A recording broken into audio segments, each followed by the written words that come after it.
in the back of my mind, I always thought I was a wee bit too old to start it, but I always wanted to give MMA a go. Nothing really else to lose, so I just went for it. What age were you at the time? I was 17 or 18. And then maybe after, as I say, about 4 years, started to creep in then, like, don't want to go train. That's when the discipline kicked in then. If you go in at 100% and you've put in the max effort, like if me and you are fighting each other and I've given my everything and you beat me, fuck it, like we'll get on with it. I can improve, I can get better, I might get you down the line again. So I literally live in the gym.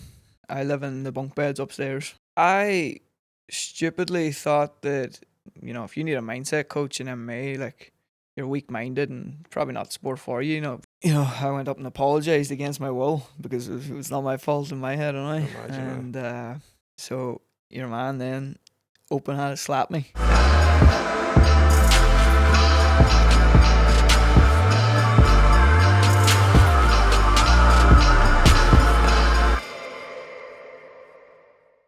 I have Darragh Kelly from Moville today, also known as the Moville Mauler. He's a professional MMA fighter fighting in the PFL leagues. So Darragh shares his story of the decision he made when he was a teenager, whether going to college or being a full-time fighter with no previous experience. We talk about the challenges that he's had along the way, the lessons, and how it's brought him to where he is today. I hope you enjoy. Darragh, good to have you today. How's things? Good to be on. Thank you very much for coming. So first question I want to start with you is, what was the inspiration for you to become an MMA fighter? When did it all start? Well, in my house, like my brothers, I have 3 brothers, and we were always watching them. We were always big fans, and I suppose then, you know, you're typical in school, you know, not paying attention, not thinking of the future, didn't know what I wanted to do, never planned on going to college. Got to the point then where it was like, right, everyone else is away to college, what am I going to do for myself? And then I always, in the back of my mind, I always thought I was a wee bit too old to start it, but I always wanted to give MMA a go, and nothing really else to lose, so I just went for it. What age were you at the time? I was 17 or 18. Why did you feel that maybe it was a little late at that time? Because I knew like a lot of the guys were starting in the sport when they're 4, 5, 6, whatever. Do you know, even when they were 10 or 11, it's a big difference from 18. And from having no previous experience in martial arts, boxing, nothing. Like, you know, as I told you before, played soccer. That was the height of it. So I thought I'm late to the game, like no experience, but I went for it. Yeah. So started at 17 or 18, no experience, like not even anything with your brothers or nothing? Oh, well, there was plenty of that. I think that's probably a very valuable thing I have. And I got toughened up in the house, and I was 2 older brothers, and my friends always laugh saying when they used to come over to my house, like there was just a shock to the system because it was just war, like, and I was on the end of it most of the time because I was freaking 3 years younger than my older brother and 6 years younger than the other one, so I took some beatings over the time, but it toughened me up. Yeah, I would say it definitely helped. But no professional experience, you could probably say. No pro experience, but probably the best. Maybe. And then you went to, was it Letterkenny? Is that where you started out? Yeah. That's a big commitment, like from, you know, Moville to Letterkenny. Well, like I heard that I knew there was a few clubs in Derry, but I heard really good things about Healy and Gracie in Letterkenny. The head coach was Brian Coyle, who was under Healy and Gracie. Healy's father was the guy who started Brazilian Jiu-Jitsu. So, you know, there's not much gap between that. You know when what I mean? When you say started, like he was the guy who invented right Brazilian Jiu-Jitsu. I can't remember his name now off the top of my head.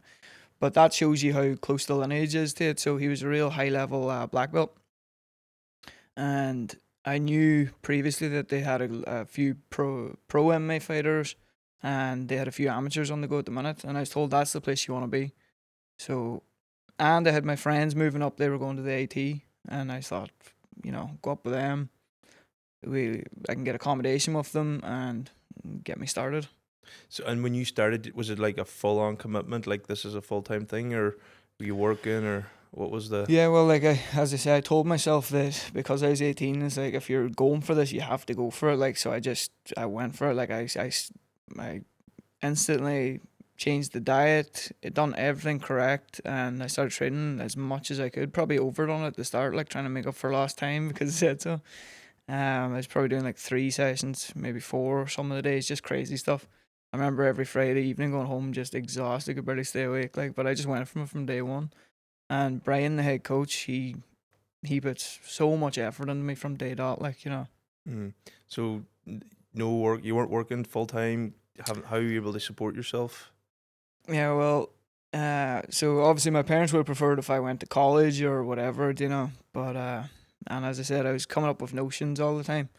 So they probably thought this was another thing I was going to start and not stick at, like, and so they did. Not that they didn't support it, but you know, it wasn't the same as me going to college where they're going to put their hand in their pocket for me every week. So I went up, signed on the door.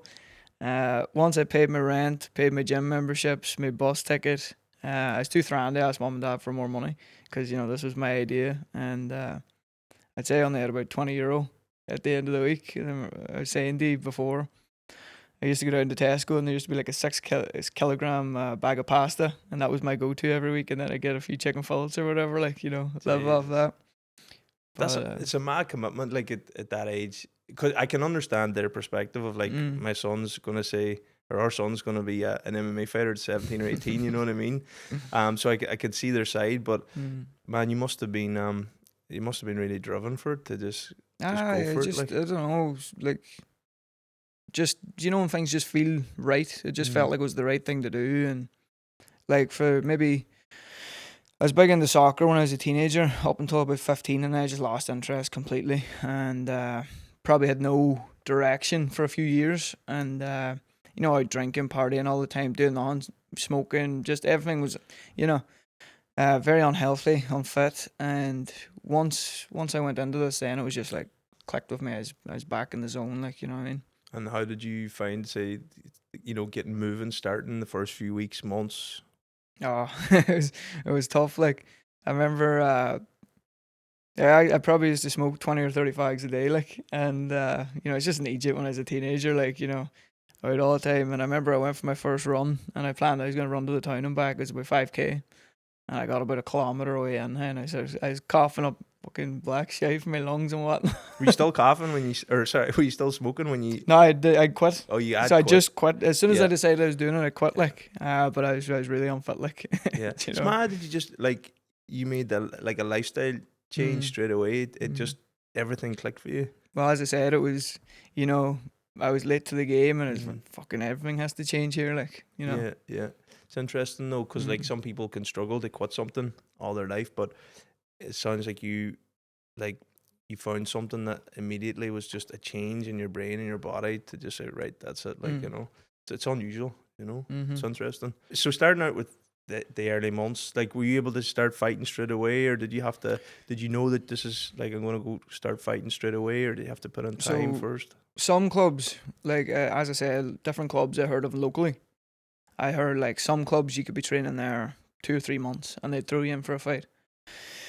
But I heard with Healy and Gracie that they had a higher not a higher standard, but, you know, they done things right. They're like, if you weren't ready, they weren't putting you in. So I remember wanting to go to the advanced class for the MMA, like maybe a few weeks in. So actually, when I landed, first of all, he put me in a beginner's course, and this was like the basic of the basic. And I was like, God, I want to get upstairs, like, and do the proper classes. So done that for whatever 4 or 5 week course.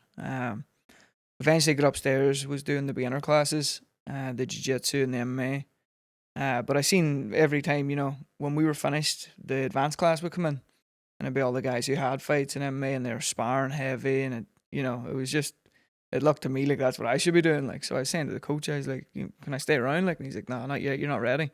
So this went on for months. And eventually he let me in, and how did that like feel? You know, you trying to get in and being restricted at the time. well, I understood, like, but you know, you're over eager. I suppose that's probably a good thing. I didn't go and get the head punched off me, like, but, you know, and so anyway, he let me eventually go into the advanced jiu-jitsu, stay later for that, whatever. I think you had to have a couple of stripes in your white belt, so he let me stay for that. And then once he seen I was dedicated, and it wasn't just, you know, because he I think he was a bit shocked with how much I was training it. Certainly if I might fall off or whatever. And once he seen then that I was committed and I kept showing up and I kept coming back and I kept wanting to join the class, he let me into advanced MMA eventually then, you know. Then once I got in, the next thing was then I kept plaguing him for a fight. And as I said, for him, you had to be at a certain level where you were ready because you're representing his club. Do you know what I mean? If it's a bad reflection on him if you go in and you just get ran through, like, you know. So I remember I was begging him anyway to get a fight after about 9 months, which was early. And he eventually let me. Convinced him, and he told me what needed to be done if I was to do this, if he was to let me do it, and we done it, and then that's it. The ball got rolling, like. Yeah, and you haven't lost the fight either. Nah. So that would have been your first fight after, did you say 9 months? It was about 9 months, yeah. Yeah. How was it going in the ring for the first time? God, I haven't thought about that in a while. Aye. Trying to remember now. Like, I remember thinking it was, like, I was definitely a lot more, like, pumped up, and I suppose my nerves must have turned into aggression because I remember I was very aggressive. Like, I would see if I see my opponent today, I'd go over, shake his hand, whatever, chat to him, unless something happened. You know, dead on, we're both fighting, we're just here to make money. But back then, it was like, you know, it was like personal. It was like, this guy's coming for everything I want. Like, so I remember I'd see my opponent and I'd be like, you know, death staring him, not doing it, like, not forcing myself to do it. That's just the way my mindset was. I'd be like, you know, whatever. I'd be very hostile, like. So that was obviously nerves just translating into aggression, like. But I was always really pumped up, like, and I'd be listening to my music and getting in the zone. Whereas now, I suppose you've done it 18 times and, you know, it's more normal for you, but. What would you say is like the catalyst in helping you from where you started to where you are today? I don't know. It's keeping, like, just discipline, isn't it? I'm not even sure. It'd be discipline just to keep showing up, keep working, trusting the process, I suppose. Because I suppose discipline isn't easy, you know. Like I think we. I mean, I can speak for myself and say, like, there's definitely times where I go through discipline, and then you know I'm not so disciplined, and it's like always trying to be disciplined. But I think for what you're doing, you know, it's elite performance. Like so, if you're not disciplined, your performance is gonna be it's gonna show, you know. So like, how do you keep on top of discipline, like? Well, probably for the first, say the first 2 years, it was all motivation, and maybe even longer, maybe 3 or 4 years, probably 4 years, and it didn't feel like I had to go and train. It just, like, I wanted to go, and then maybe after, as I say, about 4 years, started to creep in. Then, like, that God, I couldn't be bothered to go train. I don't want to go train. That's when the discipline kicked in. Then, so I would say, like, I was still getting the work done. But was I over the moon to do it? No. Didn't want to go to the gym, wanted to lie at home. That's where discipline kicks in. So that, do you say 2-3 years? I'd say about 4 years, I'd say. Aye. So how did you move through that period? Well, that was the first time that I faced, like, the lack of motivation. So at the time I didn't know. I was like, is this just the way I feel now? Do you know, do I not love the game as much? But then now I've realised that, like, it comes in waves. Do you know what I mean? If you can just stay disciplined through those periods where you have no motivation, get the job done. Once you start, then say you learn something new or you feel yourself improving, then the motivation comes back, and then it's easy for 6 months, and you can ride the wave, and then it might slip back away. But if you just keep showing up, keep doing it, the motivation is going to come and go. Like, but if you just keep consistent, your level keep rising, and that's what it's all about. So. Yeah, and a lot of people would generally, whenever they reach whatever it is they're looking to achieve, then that's, again, they're faced with that, you know, how do I stay motivated or disciplined or whatever. So what is it that keeps you going, you know? Because like, you've succeeded in amateur 8-0, is there 9-0? 9-0 amateur, 8-0 in professional. So like, what is driving you forward today? Or keeps driving you, like? Well, like, I never set out and told myself when I reach this point that I'll be happy. Or, do you know, some people set out goals, as you said, like to be like a world champion in this organisation or that organisation. I never done that, so it just constantly feels like I haven't reach. Like I never set out to. I never told myself, oh, I'll get to the UFC, and then that'll be it. Or PFL. Never done it. So every fight, I just feel like I've got more to do. I feel like now, if I retired now, I feel like there's nothing worth talking about. Like I haven't, as I said, I didn't put a label on it, but I feel in myself that I haven't done anywhere near what I want to do. I haven't tested myself against the best. Now I've fought some great fighters, but not elite, not in the world level elite. Like so, that's what I want to do when I think about it. Is go up against the best people. Now you have to be smart in the timing of it too, but go up against some of the best fighters in the world, names that people recognize, and have some good wins. Test myself, and have those names on your resume, and just I suppose just to give it your everything and see how far you can push it. So like when I look at you, I'm looking at someone who has a record of 17-0, and that's very unusual. I know a lot of fighters go unbeaten, but it is very unusual to have that kind of record. Like, what is your mindset? How do you see yourself in a way that's I'm going to win every fight? Like, well, I don't. I don't see it like that. Like, you could probably name on one hand the amount of people who've finished. You definitely could finish their career in MMA unbeaten. It's not like boxing, where you have to stay undefeated. MMA, the fights are 50-50, like on the whole way through your career. So there's very, very few who's ever retired undefeated. So I know more than likely they're going to come. Now, hopefully they don't. But if I'm being real, they're going to come. If you're going to test yourself against the best, it's very unlikely you're going to get through this unbeaten. So I don't really think about that. I think if you go in at 100% and you've put in the max effort, like if me and you're fighting each other and I've given my everything and you beat me, fuck it, like we'll get on with it. Do you know what I mean? I can improve, I can get better, I might get you down the line again. Yeah. So it's like you go into every fight knowing that you've given your 100% in preparation. Aye, like I would go into fights and maybe this is wrong, I don't know, but so boys would go into fights and I'd be like, well, if I win this one, I do it every single time, and they'd be like, when you win, and I'd be like, no, it's if, because anything can happen in this game, and I'm not tied to I have to win every single fight. Like if I go in with that mindset and the guy beats me, you get caught anyway, and you get subbed, you get knocked out, you get just beaten decision. There's that many styles, there's that many different possible outcomes that I'm not going to be so disappointed then if he get beat. I'm going to give it my everything, and if he does beat me, so be it. But it's I like going in with that mindset that this guy can beat me, so I have to be on my top of my game. That's an interesting way to look at it too, because what you said there is like when you win, because a lot of people will be like, I'm going to win this, but also I think when you say like knowing that you've given it your all, or going in saying I've given 100%, and whatever the result is it is. I've never heard anyone say that before. I think it keeps you sharp too, knowing that the opponent's dangerous and he can beat you in multiple ways. Like you have to be at your best then. Yeah. And what's life like as a pro MMA fighter? What's the routine? And well, this is what I was saying to you about not very exciting. This is where I think this comes into it. So I literally live in the gym. All right. When you say live in the gym, like I live in the bunk beds upstairs in the dorms. There's accommodation. Yeah.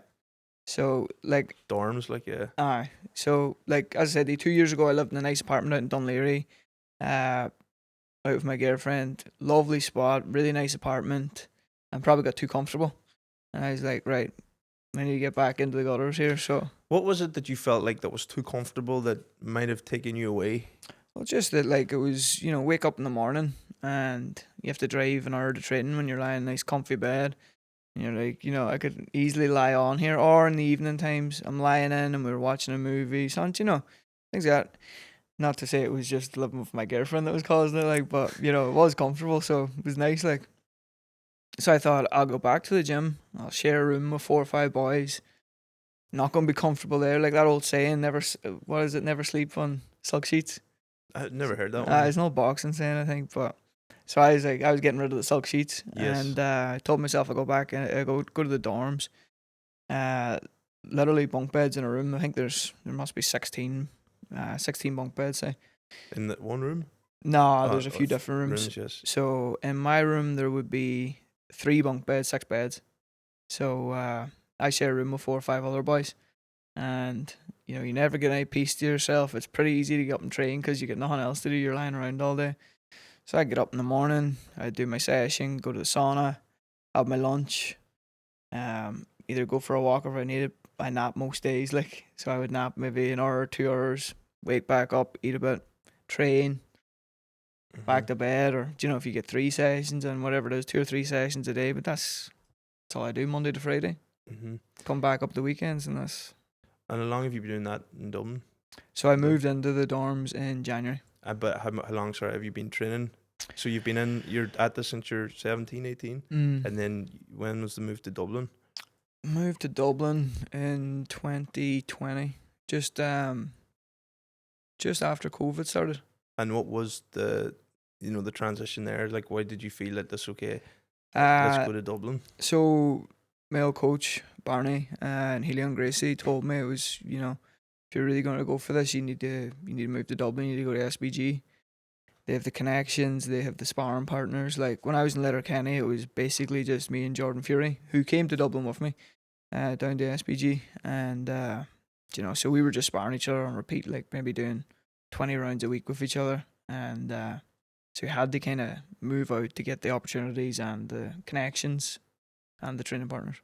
And can anyone just go to SBG, or do you have to be a certain standard? We kind of like anyone can go to SBG, but to train on the pro team, you kind of have to be told you're allowed to be on the pro team. Mm-hmm. You can't just you can't land in and train with the pros. We have our own private class at 11 every day. Yes.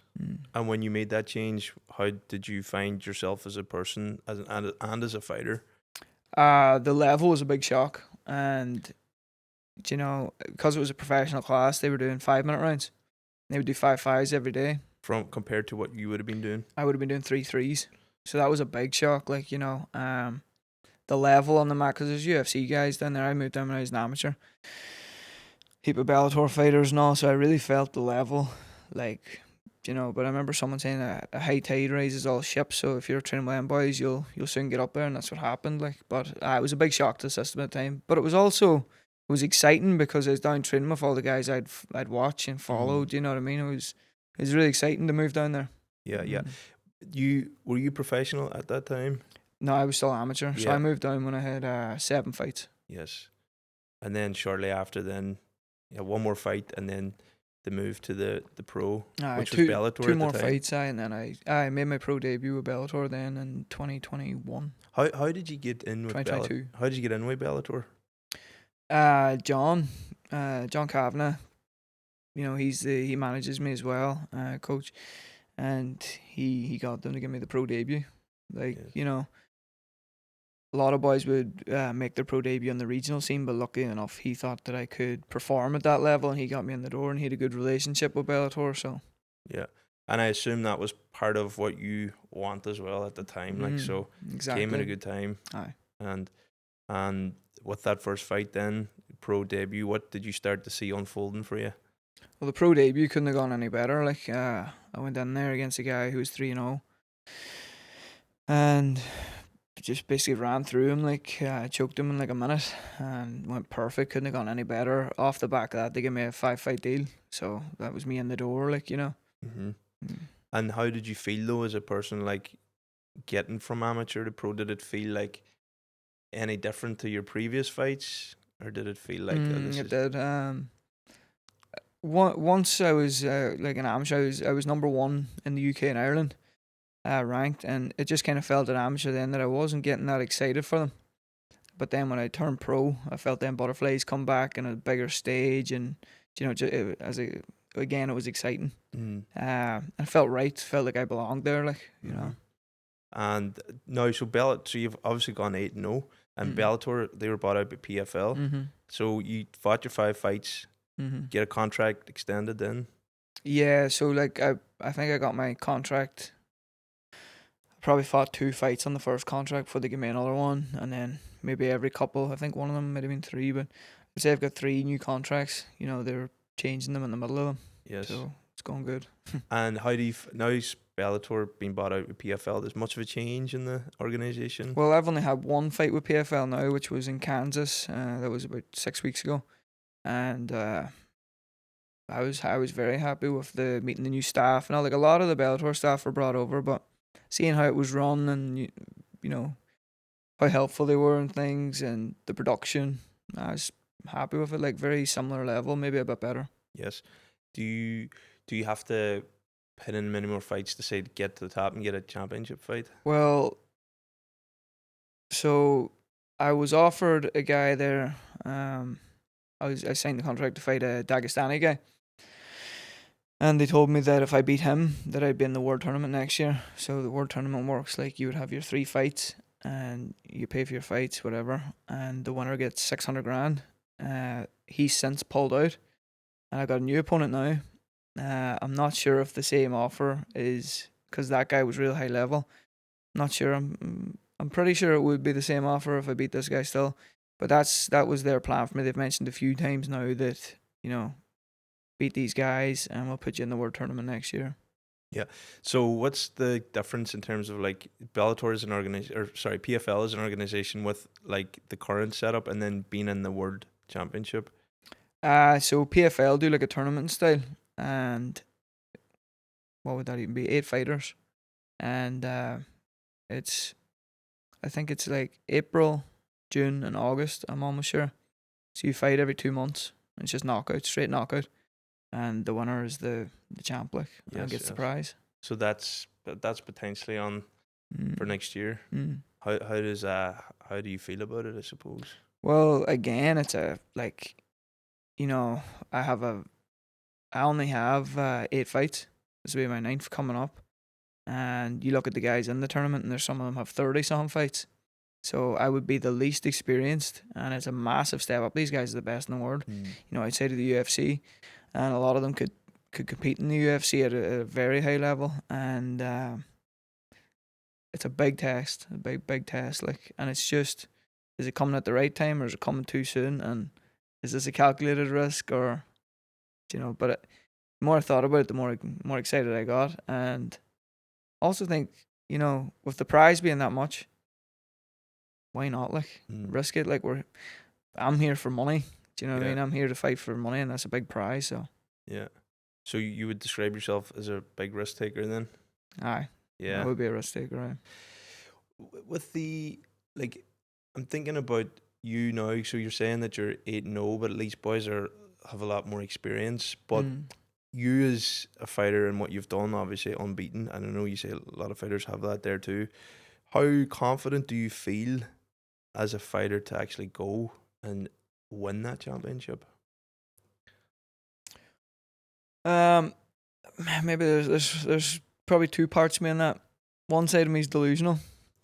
Why? I look at boys and I think I could go and, like, I could compete with him, I could beat him, and you could see yourself winning it, and then the other side of me then is the complete opposite. Be like, fuck, how can I compete with that guy? He's been, he's had 30 odd fights. He's been the world champion. He won it 2 years ago. He's done this. He's done that. So then I think it depends what mood you're in too. At times you think like that, at times you think this, depending on what form you're in.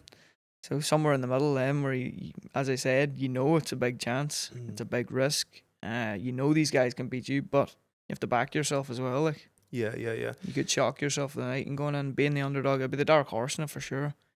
But And how do you? So you as a fighter as well. Like, how would you say? I'm assuming you've evolved. We all evolve, but in terms of your ability and different, like you have MMA, so you have the jiu-jitsu, the boxing, the kicking. How have you evolved in each of them as time has moved on? So going right back to the start, we were a jiu-jitsu club, Healy and Gracie. So I'll just go through that very quickly. Like, we had a boxing coach, Rory McShane, who was a really good boxing coach up there, but we were basically a jiu-jitsu club. Paul Pike was our kickboxing coach as well. But I was basically just a grappler, straight up jiu-jitsu. And then I went to Dublin, and then I started getting big into the wall wrestling, working on the cage. The SBG would be well known for its cage work. And that's a whole discipline in itself. People don't realise, like. So I got very good at that, and that kind of became my niche then. That was my specialty. So I'd drive boys against the cage, take them down, control them, choke them out. And now, I'd say I got away with that for a while, but then I was neglecting my striking, and I realised that was a hole that needed to be patched before the levels rose because I was going to get found out. So I took a couple of years then trying to figure out, how to bring it to the same level.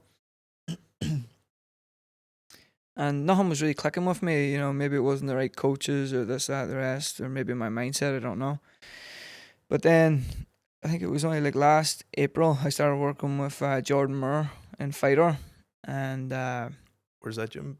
that's in East Wall in Dublin. And he would have trained the Docklands Boxing Club.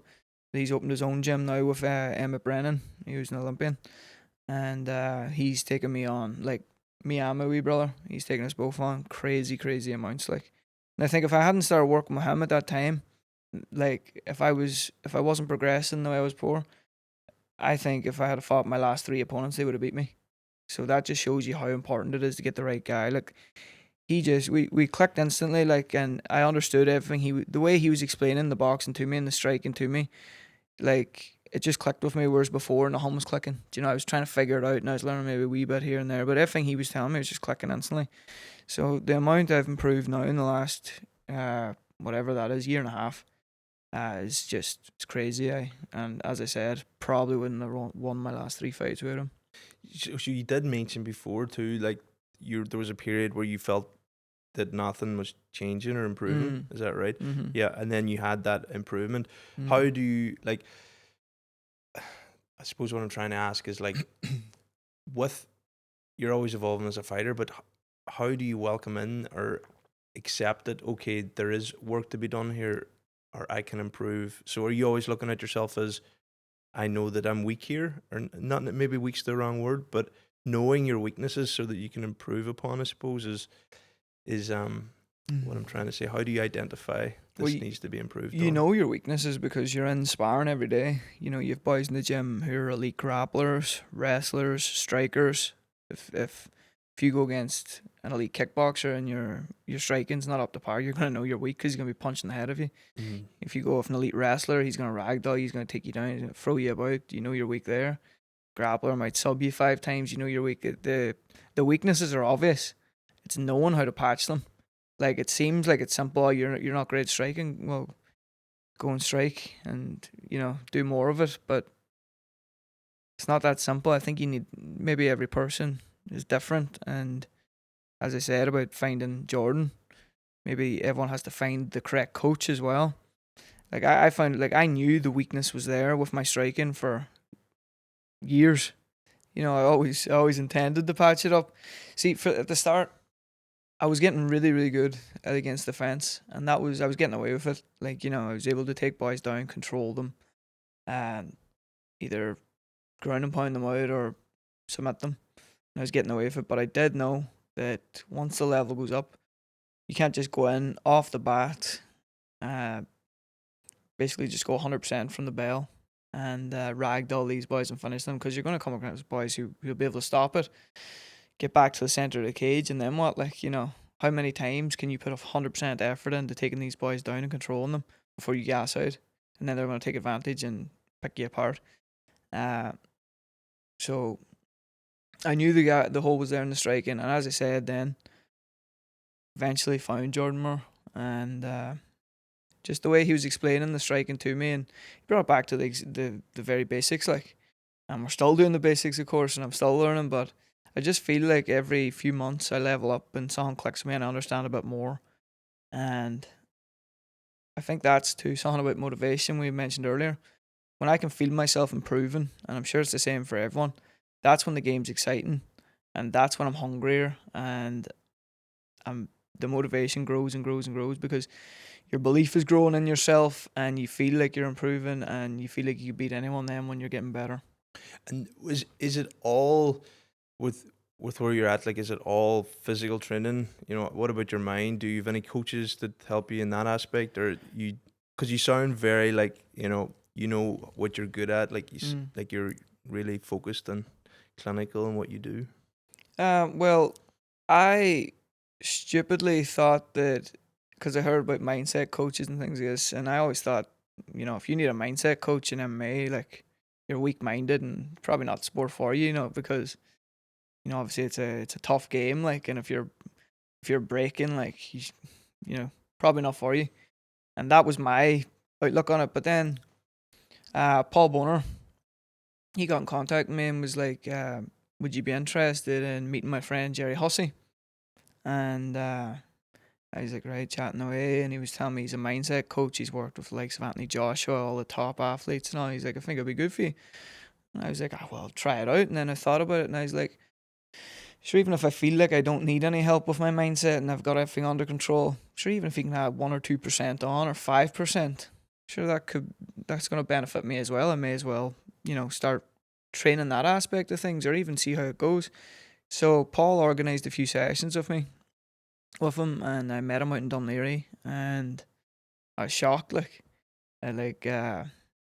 After the first hour, it was like he just lit a fire under me, I think that might have been, that's probably 3 fights ago as well. So I started working recent then. I started working with Jordan Moore and started seeing him at the same time, and I suppose everything just started to click. And it's not even like there's any secret to what he does. Like we just basically chat for an hour. But every time I left, even outside of training, I was just buzzing, great form all the time, really positive. And whatever way he was doing this, subconsciously, whatever, I wasn't aware of it. He gave me a few things to work on, but it was mostly just chatting to him.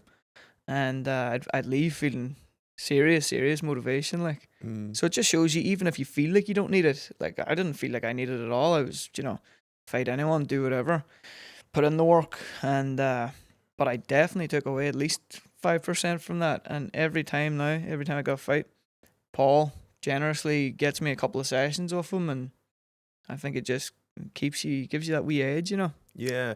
Well, I've always, not always, but I've gone through periods where I've worked with coaches on and off, different parts of myself. But I think it's always good to get a perspective or see something, because there's lots of us that we don't, there's a part of us that we don't see that others can see, or people see in a different way, and it's just sharing that, whether you want to take that on board or not, and I think it's very beneficial. But Jerry Hussey, he's very popular, I know he's a lot of followers, so he's obviously and for good reason, because I know he that man's a genius. I don't know him personally, but I know he works with Laura Bonner too. So he's obviously doing something right, He seems to have a good reputation.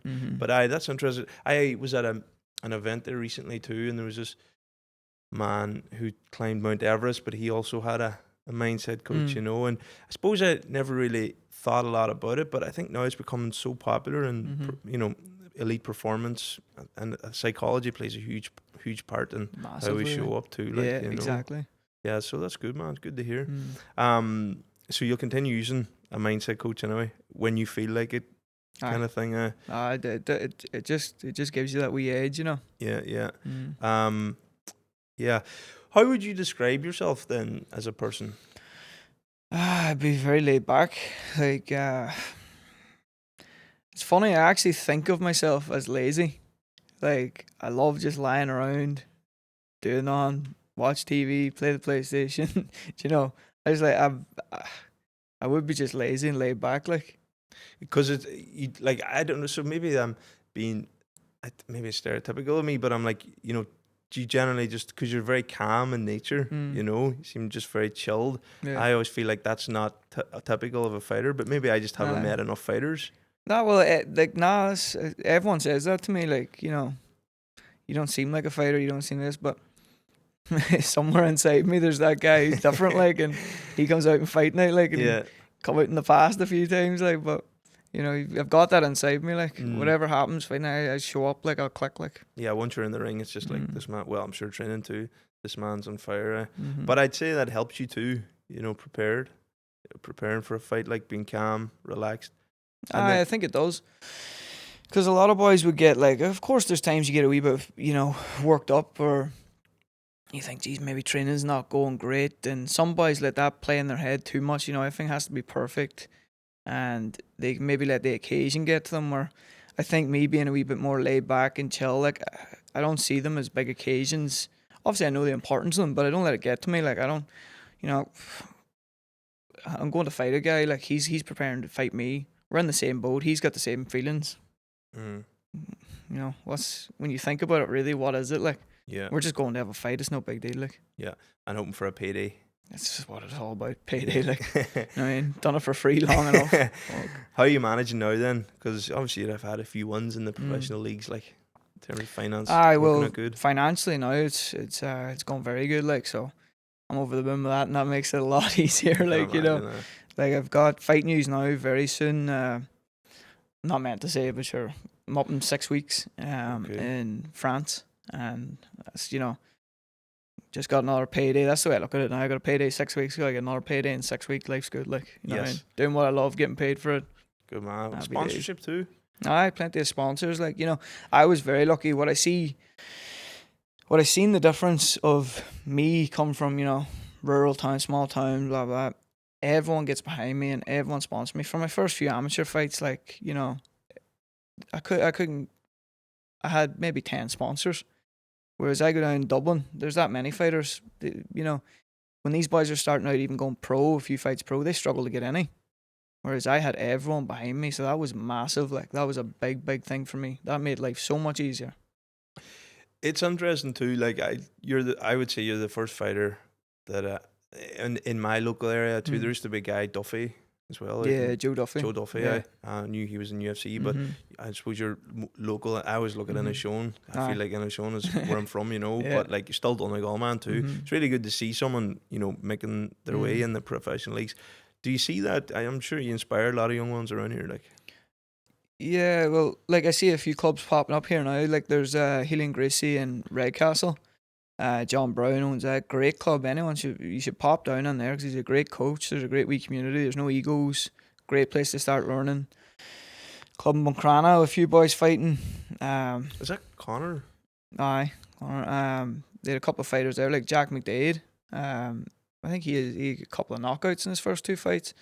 You've Ben Doherty, he fights there too. So there is a few fighters coming up now and then showing, like, come my wee brother Ryan. He's you know, he's been an amateur champion when he was 19. He's got his next fight coming up in 4 weeks now. And I had a fight simulation with him yesterday and he's giving me all the trouble in the world. Like, you know, he's only 21, so. Is he up in Dublin too? He's in Dublin as well, yeah. Yes. Is he's still in the amateurs? Still amateur, yeah. Yeah. I think there's there's no rush to go pro in MMA because things can change so fast. Like, you could have 5 fights in a year and, you know, you turn pro at 23, you have 5 fights by you're 24, 25, another 5, 26, 27, then you're on the cusp of big things then, like, so I think hold them off for another couple of years and I think you'll be more than ready then. Like, build like a stronger foundation in the lower ranks, like, you know, make your mistakes at amateur, learn, progress. Once you turn pro, the amateur record doesn't matter, like, you know what I mean? So make your mistakes there, learn the trade, and then be 100% ready when you go pro because that's when it really matters. Yeah, it feels like it's, I could be wrong, but it feels like it's more intense than boxing in the sense of your career because there's a lot more to it than, like, boxing. I always feel like boxers have really long careers. Yeah. But do you feel it's the same with the MMA? Well, I feel like in boxing, you know, the way boxing works, now I'm no expert, but this, you know, I've heard a lot. They'll drag it out a lot more. They'll build the fighters for maybe, you know, the first 10 years of their pro career. They'll build them. You see boys being 20-0. And then when they start getting tested, then you might see a few losses come.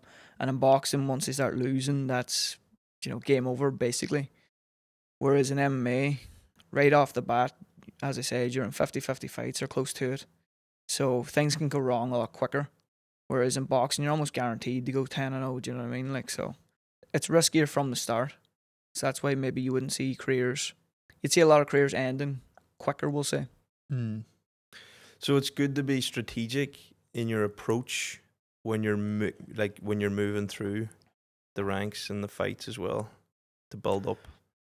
It is timing, like, yeah. Like, I would always like to think of myself as I'm a risk taker, but like, and I would like to think that I'm smart in my risks. So, in saying that too, though, if I get offered a name, sometimes my ego won't let me turn it down. I'm like, you know, if I was managing a fighter, I'd say, we'll leave that one, we'll get a handy one. But that fighter mentality kicks in, you're like, nah, I can beat him, like, you know what I mean? But you have to be smart. Take the right tests at the right time, build your career, because the longer you can stay undefeated or keep your record, you know, keep a good record, the more money you're going to make. And at the end of the day, there's no point in doing this for free. So I think you have to be calculated. Like I've seen great fighters in Ireland turn pro, and sometimes I hear this a lot. The mentality is, I want the hardest fights, and like that's not very smart. I've seen great fighters start their career and maybe go 1 win, 4 losses. The career's done. You're finished. You know what I mean? You're not going to get any money. Who really cares? They might respect you saying, "Oh, he'll fight anyone. That boy's got balls." Like, sure, your career's done. You know what I mean? You have to be smart too. Like, you know, it's not just a tough guy. It's not just a tough man's game. Like, tough man will get nowhere. Like, you get beat up and he'll be broke. He'll be paying rent the rest of his days. Like, you have to be smart as well. Does that come down to you as the fighter or your manager? Is it a collective decision? You know, managing that. It would like for me personally. It would come. I would have the final say. In saying that, I've never turned down anyone. I've never turned down a fight that I got offered, but I've always been in a position where I thought I could win these fights. But my manager and my coaches, they all play a part in it. Like, they'd all be talking to me, or you know, maybe they're turning down fights behind the scene without even saying to me. Probably, not sure. But yeah, I think if you have a good team around you, like, everyone keep you right. You know what I mean? Yeah. It's not something I ever thought about. I'm not a fighter, so I don't know. But it's interesting to hear there's more than just showing up as a fighter. You know, it's the approach that you take, ensuring that you can maximize your career. You sound more than just a fighter. Thanks. Yeah, you know, like, not just someone who's going into the ring, but also someone who knows how to, like, manage your own career. You know, I've never heard that before. What kind of fighters inspired you, and like, who are they and why? Well, when I was starting off, like, you know, probably the main reason I started was Conor McGregor. Like, when he was coming up, you know, I suppose you could probably say that for 80% of the fighters coming up now in the country through that era. How could you not with what he done? So that was probably the main reason. Like, I was, you know, like everyone is a fanboy, you know, posters up on my wall and all this, you know, stuff like that. And then when I look at other fighters, it's funny because every fighter I looked up to was a knockout artist, you know. Yeah, every fighter that I followed was like basically a knockout artist, striker. And then when I got into it myself, I became the opposite. Probably to do with starting in a jiu-jitsu club, but I would have veered towards and taken inspiration from strikers. Yeah, it's interesting what Conor done. You know, like, he showed what's possible. Yeah, like, it's rare to see someone from Ireland come along and be a world champion. Like, and I think he definitely started a revolution of fighters in Ireland. You could be the next to win a world champ. Never say never. Yeah, I mean, you're on the right path anyway. So far. Business as well. You have an interest in business. You said something at the start too. You always had these nuanced ideas. I was always coming up with silly ideas. Yeah, like me and my friend Ronan, we got in. It must be 2.5 years ago now, because I seen, you know, saunas popping up all down the East Coast, around Dublin, Louth, and places like this, and I seen they're all, you know, really, really busy. Now, in the last few years, there's been a bigger interest in people's health and well-being and stuff, and I thought, well, it's only a matter of time before they start popping up in Donegal. So, and I was thinking at the time of getting a sauna for my own house, and I thought I may as well make a business of it at the same time when I'm spending so much money on getting the sauna. So I approached him, had a chat with him about it. He liked the idea as well. He says, we'll go for this. So we put our first sauna, started a wee business, the Seaview Sauna. And we put our first sauna down in Shrove, took off, flying. And then within the year, we put another one in Kildare. And both of them are going brilliant now. It's a passive income. And, you know, they're taking over, getting more popular as it goes on. And, you know, it's not the hardest work in the world. And I get to use them myself too. There's nothing better at the weekend. I come home, I'm sore after training. Go down to the sauna, use it, into the sea, swim. You just feel brilliant after it, like. Yeah, they are great. Do you know what? It's been on my mind to call over to see it. Call you know down whenever you want. Well, maybe this evening. Because I do like the benefits of them. I try to get in and out, like, but there's none around here. You know, there was one in Moncrana. It burnt down. It got burnt down now, unfortunately. Like, but well, that might be my next spot maybe, now. Put one out in Moncrana. Yeah. I suppose it suits you too. Suits your lifestyle. Obviously, if you're a full-time fighter, you're dedicated to that, and it's just easy to manage that. You know. Do you see yourself as a businessman then? You know, let's say in 10 years' time, is that what you'd like to continue doing? That's exactly And what I maybe want to 20 get years into. time, maybe you'll fight to your Yeah, 47. well, I hope not. We're taking head trauma every day, so. But no, that's exactly what I want to go to. Like, my mindset now is, you know, be smart with the money that I'm making. I'm in a good position now where I'm making decent money. Be smart with that. Don't squander it. Don't waste it. Invest it. My goal is to get into property. That's what I want to do. So, start a bit of a property portfolio and have passive incomes coming from maybe another side hustle or whatever it is. Keep it coming, and that's my plan after and during my career. Yeah, property's definitely a good investment. Passive income, and instead of like working all the time can be tiring. Yeah. That's something that I'm kind of like battling with at the minute. It's just like I enjoy working, but it's just like to what extent I enjoy working. So I'm always trying to. It's like I struggle to do nothing. Yeah. But I need to do something. But it's just like, what can you do? Keep that nice balance. But I know what you're saying. property's good. I have had a little bit of investment in property, but it's worked out good. And if you can get in there, there's definitely. I can't put this in the episode. Some challenges come with it too, you know what I mean? And it can be hard too, 'cause sometimes, like people can't pay rent, and then it's just like, having to ask them to pay the rent and follow up and stuff. I don't enjoy about I it. get you. Your heart starts to come into it then. I know. It's just like, then I'm just like, am I someone, who really enjoys this? Or not? It's just, it's good when it's going good, but then when you're having to ask and follow up, it's just like, I see. I'm not thinking of that, I know, but that's another conversation for another day. So like, it's life in Donegal then, growing up in Moville, country lad. It's unusual for someone like you. Do you get many kids coming up to you, like, saying inspired by you, or? You get a lot, it's first thing comes to my head then when they're local is it's a pity we don't have an MMA club locally. We don't have anything. I said there's a few fighters coming up around it, but we don't have an MMA gym.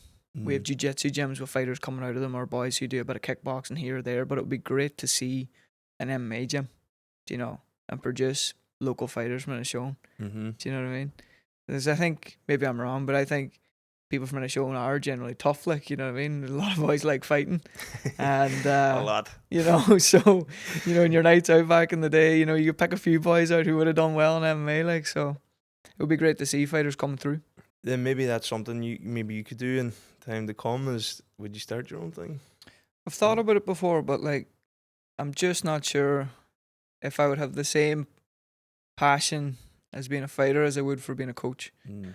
I've taken classes here and there, showing things. I'm not sure if it's for me, but as I said, I'd still love to see local fighters coming up, because I'd love to follow their careers. And of course, I'd like, in an ideal world, I would like someone else to have the gym where I can pop in and pop out and share knowledge or whatever, help boys coming through, and then I can follow their careers. Yeah. I suppose if you're like being part of something, because if someone like you who's already had an impact in the space, that would attract people too, because they know that they're even if you're not training, it's just like that presence being there in itself is it's a presence, Yeah, I've seen it with other fighters in the past. When I'm training and someone comes in who's been there, done that, it does, and even to know they're trying to help you or motivate you, it definitely inspires you and helps you, and you can take a lot from them in short periods of time because they've walked the road. Yeah. So that, and again, that's you going to SPG. I assume you're sharing the space with McGregor and other fighters too. Yeah. Surely that had some kind of impact on you. For sure. Connor gets in, trains. They're not every day, but he's there. He'll show up every couple of weeks, and even just his presence being on the mat does something. You know what I mean? It definitely, you can tell when he's there. The whole room, there's an energy about. So. Yeah. If you can bring even a percentage of that, it should help. I like going to different spots and training. First thing came in my head was when I went to Thailand. Got in a fight with a Dagestani guy, and then every day they were coming for me. How do you keep things fresh then? So that you're, because I assume it can become mundane. You're doing the same thing every day, same place. How do you change it up? Yeah, so getting away to train, different environments. As I said, it freshens everything up. The first place I would have went away to was Mjolnir. which is in Reykjavik in Iceland. And Gunnar Nelson, you know, had ties with SBG, trained under John. And I heard everyone speaking so highly of him. I trained with him in Dublin and just got a good vibe off him, and decided I was going to go over and train there just to freshen things up, as I said. So I went over there, trained for a couple of weeks. Loved it over there. Level over there, sky high. And what we said earlier on about, you know, fighters who've been there and done that before, being there and helping you. I got a lot from him. He gave me a lot of one-on-one time, showed me a lot of stuff, and just a really nice guy too. Like, and the coaching over there was brilliant. So when I came home, I realized that it's good to go away to different places.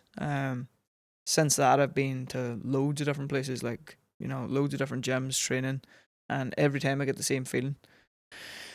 Motivation, different outlook, and as I said, more appreciation for your own surroundings then. Another place I really like to go, and I'm going to go back to before the year's out, now there's 5 or 6 of us who are going to go over, is Bang Tao in Phuket, Thailand. And that's just like it's like a fighter's paradise. Like, you know, fighters from all over the world come. There's massive gyms. There must be 3 or 4 world recognized gyms there. The level of training, coaching, sparring partners, the weather, how cheap it is. That's a great place to go. Like, You've been there before as well? yeah, like first time I went was 2023. Me and Nathan Kelly went over, and yeah, like I think we were there for about 6 weeks. It was a good trip, like, but a few things happened. Like, I remember there's a lot of Dagestani guys out there in Thailand training, and I remember one day, and I got in a bit of a scuffle in training of the guy, and the guy was really high level. When you say scuffle, like, so we were training against the wall, and I don't think he understood what we were doing, or maybe he missed it, whatever, he missed the instruction. So I was just, you know, being helpful, saying, oh, we're meant to do this, or we're meant to do that. And I think that he took it that I was disrespecting him, telling him what to do. And really I was just trying to tell him what he missed. And then, you know, he started getting a bit ignorant during the it was just wall rounds, like, you know, no striking. But then I think he started kneeing me and elbowing me, and next thing then we started fighting, like. And I remember the coaches ripped me off him, and I think John Hutchinson was actually there that day. But anyway, the coaches ripped me off him, and we were all broke up, and he was saying, let's go to the street, and I was like, fine, we'll go to the street, we'll sort it, like. And the coach was like, no, please, he's one of our fighters, he's been here a long time, just keep the peace. And you know, I was only there a couple of weeks at this stage, so I was like, fine, you know, it's not my place to fucking come over here, and, you know, it's not my character to cause a mess for them boys, like, you know. So then they says, look, so about 20 Dagestani boys, they made 15 or 20, and started waiting at the end of the match, and they're like, gonna get you out in the street, blah blah. I was like, right. He's like, you know, I was saying to the coaches, just let us get it over and done with. And they're like, no, we'd prefer if you apologise to him. You know, I went up and apologised against my will, because it was not my fault in my head, anyway. And so your man then open-handed slapped me, and I fucking was way mad again. But I kept me back. The coaches kept me back for about, I'm going to say 20 minutes, right? And they're like, look, please, just apologise one more time to him. I'm like, oh my God, like, right? So I went and apologised to him, and he says, this time, it's okay. Next time I take you to the street. And I'm thinking, let's fucking go to the street then. But anyway, so I had to fucking do what I was told that day. And, but every day I went back, and then I said there was a big group of them.